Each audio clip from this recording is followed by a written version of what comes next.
Credo che localmente si sia scatenata un fenomeno anomalo e un acquazzone improvviso, una bomba d'acqua che nulla si poteva fare e prevenire o anticipare.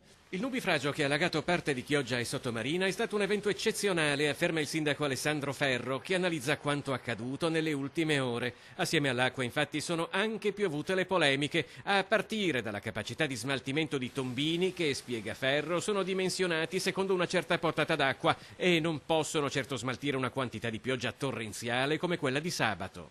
Penso che dovrà essere rimessa in discussione tutta la rete che oggi è progettata secondo un quantitativo di acqua, diciamo, consolidato sulla base storica.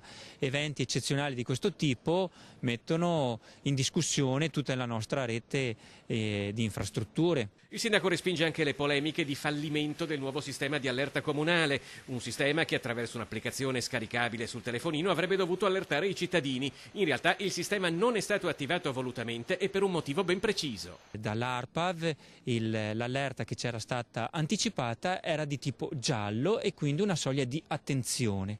Annualmente riceviamo dalle 70 a 80 allarmi di tipo giallo, per cui attivarlo per ogni emergenza di questo tipo, per ogni situazione di questo tipo, mi sembra essere davvero un'esagerazione. Il nubifragio ha anche riacceso la discussione sull'iter di realizzazione del cosiddetto megatubo che, facendo defluire l'acqua verso il Brenta, salverebbe Sottomarina dagli allagamenti. È un'opera che si focalizza principalmente per quanto riguarda Sottomarina e il lungomare. Mancano 300 metri al suo completamento. Non è completata l'opera, ma funziona ugualmente perché funge da accumulatore.